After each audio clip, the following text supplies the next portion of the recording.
Cool. How are we doing today? We're doing lovely, my friend. We're doing lovely. It's what is it, Thursday morning in California. How are you? I'm doing well, man. Yeah, always excited. Friday's right around the corner, so that's always a good thing. Putting a good week. A lot happening around in the world today, so I figured we'd start with that. Having a lot of client conversations about the conflict that's unfolded with Ukraine, Russia, and a lot of uncertainty there. Obviously, a lot more important what's happening in the real world as opposed to financial markets. But obviously, since we deal with financial markets and how it impacts people, it is something that I think we should talk about. And I'd love to hear your thoughts around what you're experiencing. I sent out a note to my clients the other week, just kind of, basically letting them know that I'm aware of what's happening in the world and that, I recognize how scary it may be, but ultimately how important it is to remain disciplined to the strategies we've talked about, and just reassuring that, the reason we plan conservatively is because we don't know what's going to happen in the future. And so these are things that are going to happen over time, and all we can do is adapt as they happen. So I'd love to hear your thoughts on how you're dealing with kind of what's going on right now. Yep, absolutely. And I think that's great. You reached out to your clients, and that might be its own topic, but there's definitely a balance, right? When things are going on, are we reaching out to clients, or are they aware? Are we spooking them? I think it's safe to assume folks are aware of what's going on now. Typically I will be slower on that or opt against it because I don't want to spook anyone. Like for example, I remember early days of COVID. I reached out to a client, and they were not totally in the loop. It was early days, and then I thought maybe I spooked them, right? Which you never want to spook them. But no, I think it's a great question. And you mentioned trying to be prepared and being conservative. It reminds me of just spending a lot of time with the kids, right? We put a helmet on them when it comes to biking or scooting or skiing or whatever, right? And you could argue that it slows them down, right? If you're thinking aerodynamics, maybe they might go faster, right? Or quicker without it.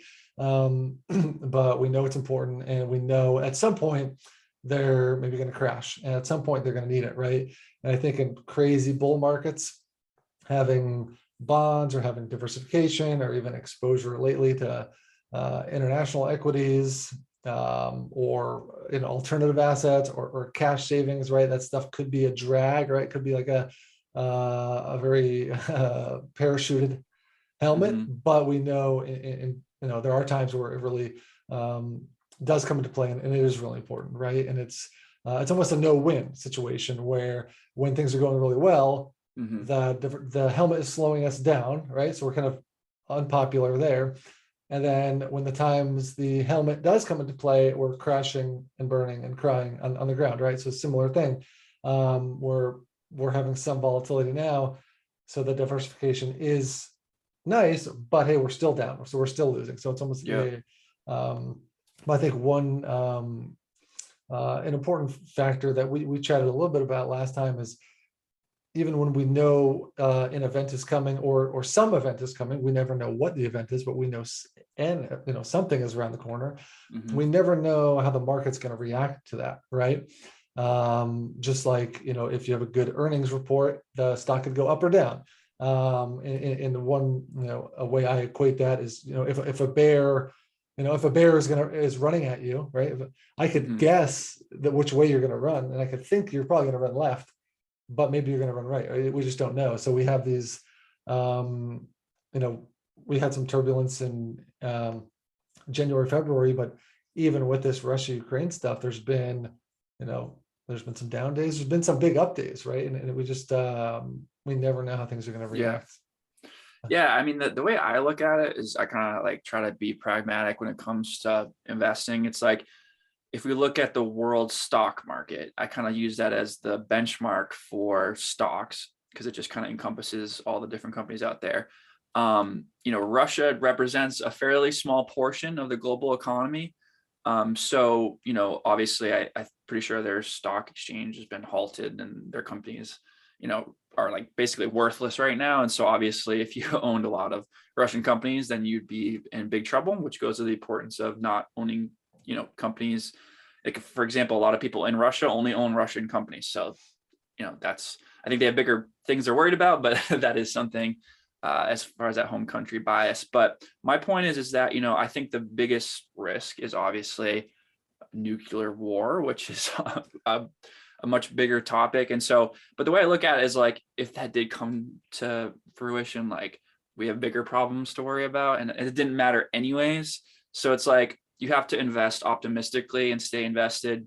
And, as long as there's no like world ending event and your time horizon is long enough, then you're going to be okay. So that's really the risk there. Unless you're investing like very concentrated and you own specific companies, right? But if you own that world stock market and you give yourself time, then you should be okay.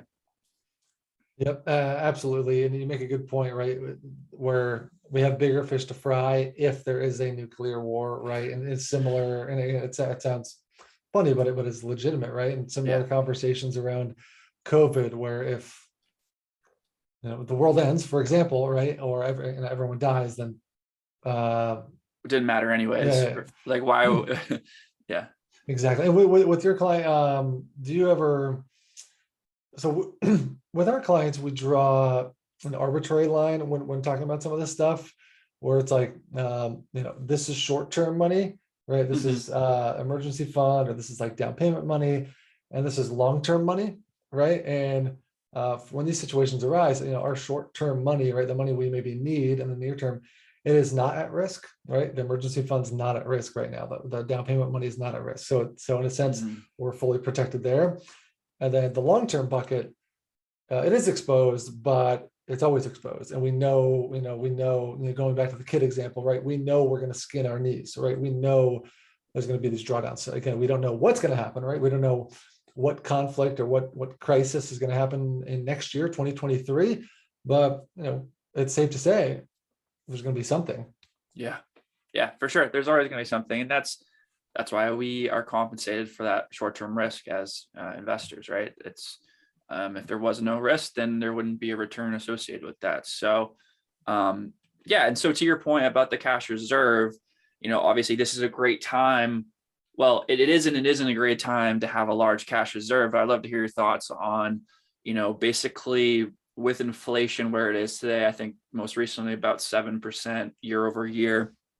How are you balancing kind of maintaining that cash reserve, given, like you just said, about the market uncertainty, market volatility, but also with the loss of purchasing power because of inflation? Like, how are you guys approaching that? Yeah, that's a good question. And I really think it's a puzzle that is mostly it's hard to solve, or maybe maybe unsolvable in some situations, right? Going back to that short-term money example, where somebody may have, let's say, $100,000 in a savings account at Ally Bank, Marcus, whatever, and they want to buy a house in the next few months, right? They're going to open houses, maybe putting in offers, maybe getting outbid by $100,000. So we know we need that money soon, and so there's not much to do, right? You're kind of taking a licking right now, right? If you might need it in a couple of years, then there's other avenues, right? As far as like savings vehicles or I bonds, right? There's some other routes you can go down. But as far as money that's either in your savings that you may need or that you're going to need shortly, I think a lot of times your hands are tied. I think now, or more recently, it's challenging times when inflation's running. The market, I rewind a couple months, just seems like it's been going straight up, where that cash is just losing and losing and losing. That's when, in our opinion, that's when people get in trouble, right? That's when we maybe say, okay, screw this emergency fund, I'm just going to invest it all. And then we have a Russia, Ukraine, or we have some the tech sell-off, right? And so Mhm. it's a tough balance. That's a long non-answer, but it's challenging. I don't know. It is. Do you have any secrets? No secrets. I mean, I agree with everything you said. It's definitely, subjective. Honestly, clients that I'm working with have anywhere from 3 to 18 months worth of living expenses in cash. The 18 months is more of an outlier. That's if you are like taking a sabbatical and living off your investment portfolio, because like to have that cash reserve set aside so that they can refill it. And 18 months is kind of like that standard bear market. Like we'd hope that over 18 months we would be out of a bear market kind of thing. So like, traditionally 3 to 12 months of cash reserve, depending on how aggressive you want to be from a planning perspective. So, if you want to be, if you feel like your job is very stable, your expenses are very low, your living expenses are very low, maybe you only need 3 months of cash reserve. And again, some people just feel more comfortable. And at the end of the day, I want people to feel comfortable investing. And a big component of that is that they have enough cash in the bank where they feel like they don't need to worry about what's happening in markets. So at the end of the day, that's the most important thing. But if they don't really have a preference, then I would say, if maybe normally they have 9 months of cash reserve, maybe in an inflationary environment, we'd only have 6 months of cash reserve. But then, like you said, if there's a lot of market uncertainty, then it's subjective. At the end of the day, you just have to come to an agreement on what you want. I just think the opportunity cost of a cash reserve in the grand scheme of things is not that large. So I think you should never compromise your cash reserve. Hopefully you're building your net worth, and over time, even if you have 12 months of cash reserve, in living expenses and cash reserve, then it's still a small portion of your net worth. And it goes to the point, like if you really understand your spending needs and you are disciplined and you're intentional with your spending, that helps because you don't need as much cash reserve anyways. So that just goes to an overall point of, the more you're intentional with your spending, the less cash reserve you need, the less you'll be impacted by inflation, things like that, because you can continue to invest, most of your money. Yep. No, I think that's very well put. I think one other thing to add there is maybe out of a history of getting too into the weeds. Sure. We've sort of shifted it. We really try not to over financialify, if that's a word, Sure. non-financial things. For example, you don't go on a vacation to save money, right? So it's like Right. Obsessing over the budget on this trip. It's not it's not a positive financial thing. So let's make it a nice vacation, or let's make it an enjoyable vacation rather. Similar with having kids, right? Having kids is not it's not a like obviously these things have expenses, right? It's not a Right. money making activity unless you're have some sort of farm. A similar thing, having money under your mattress, having money in the in your savings account, it's not a money making activity. There's a lot of charts that show historically you're going to lose. We have inflation. Even when inflation was super low, the high yield savings accounts were not there. So these are not money making activities. So getting overly cute with that 3 months worth of savings, it's a lot of times it can do more harm than good. So I like your perspective. I like your point on you're saying, never compromise that, never compromise. You have the helmet on, never take it off, right? Exactly. Yeah. You could reduce the size, you can make it a little bigger, but just keep it on. Yeah. I like to draw the distinction too. Like you can be conservative with your planning and aggressive with your investing. You can be conservative with your investing, but aggressive with your planning. Like, so you can kind of like choose different avenues to go there. So, and I agree with you about this. I love that. That's good. Yeah.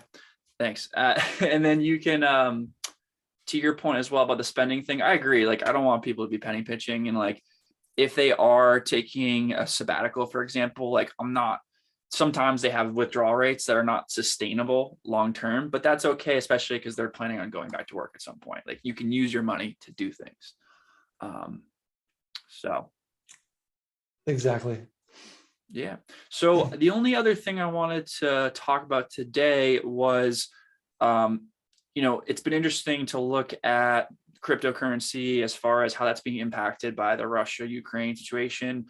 Any thoughts around how it's reacted, given the fact that it's interesting to see, for example, when a currency like the ruble drops substantially, how that impacts, Bitcoin and that value proposition.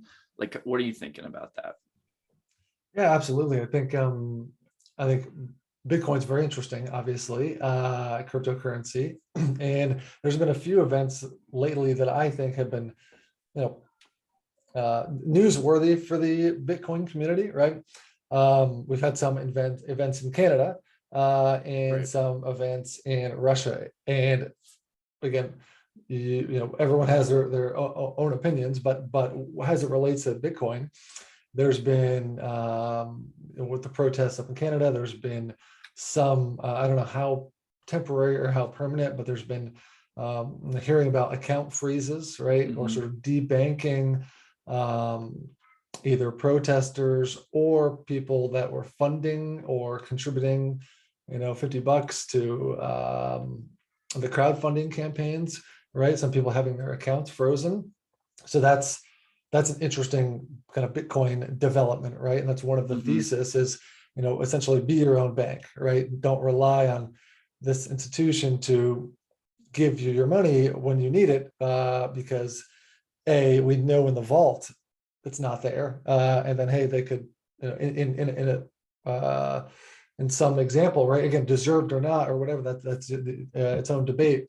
Yeah. They could turn that off, and similar, with Russia, right? There's the currency crashing, which is interesting. And again, you can have your opinion. Oh, they deserve it, whatnot. But Right. I'm sure there's plenty of folks in that country that maybe think otherwise, or maybe they have nothing to do with what's going on. Obviously, you could argue that hey, Bitcoin also has plenty of 30% crashes, Yeah. but it's interesting. And then there's conversations about taking them, basically Russia, off the banking system, right? Or like you mentioned, the stock market's closed. So there's Yep. situations there where people might need money, might need to access money, and it's either they can't or it's worth less, right? So I think it's definitely interesting, and yeah, I guess that's really the way I would put it. Interesting developments for Bitcoin, and because it is a sort of a hedge or a protection against these crazy events, Mm-hmm. the more this stuff happens, the more I think it puts Bitcoin on the map, right? Obviously, Mm-hmm. there's historically it's talked about Venezuela, right? 100% or hundreds of percent of inflation. That was kind of a Bitcoin use case. It's easy for Americans to put Venezuela, I don't know, in a different category, but we see some activity Bitcoin related in Canada, some in Russia. Mm-hmm. Maybe it feels a little more real. I don't know what you think about it. Yeah, no, I would agree with that. It's definitely opened my perspective a bit more about like you're talking about, especially with the Canada situation, as far as, having an ability to always kind of store wealth. And it also goes to a point too, as well as like storing the Bitcoin on in exchange, like at Robinhood, Coinbase, versus like having it in your own wallet. Like that definitely is something that I think about. Um, obviously the volatility to me is still like very questionable. Like I don't have data on it, but it seems like it's very correlated to the stock market. It just feels like, people say it's a hedge against inflation. Maybe I can see that, but it seems highly correlated to the stock market. So that makes me skeptical about a few things. But again, I always go back to the use case and the utility. With Bitcoin, I always have to separate kind of the utility idea versus like the return idea. I'm very skeptical of the returns, just because people love to romanticize the returns and emphasize that. I care more about the use case of, like you say, like being unbanked, having the ability to not be impacted by whatever, government or whatever bank that you subscribe to, kind of thing. Obviously there could be some downsides to that, as far as like, right now they're trying to shut off like the oligarchs and stuff like that. So in theory, they could store all their money in Bitcoin and like still have access to it. So it is a weird thing. I think at the end of the day, though, it's a net positive for the individual to be empowered to always store their wealth and take it with them where they want to go. So yeah, it's definitely been interesting. I mean, I could, hopefully, people in Russia that, had money in rubles, they were able to store some money in Bitcoin. And even though it's super volatile, it's still better than losing, 90% or whatever it's down. I don't know how much it's down currently. So Yeah, no, well said. And likewise, right? I have many questions about it still, and it's not a green light, absolutely move all your US dollars into this, by no means. right. But definitely I share those opinions, and then those recent events, it's been, I think, a positive for the argument in support of Bitcoin. And you make a good point about the Russian oligarchs, right? And again, I've seen that debate a little bit online, where it's like, hey, if you're supporting crypto, then you would support that, right? And there's no winning, right? There's no winning in Yeah, this scenario, but it's certainly interesting, and it'll be good to continue to follow. exactly. Exactly. Anything else you want to add for today? No, it's great. It was great. It was great seeing you, great chatting, and I love your perspective as always. Likewise, great chatting.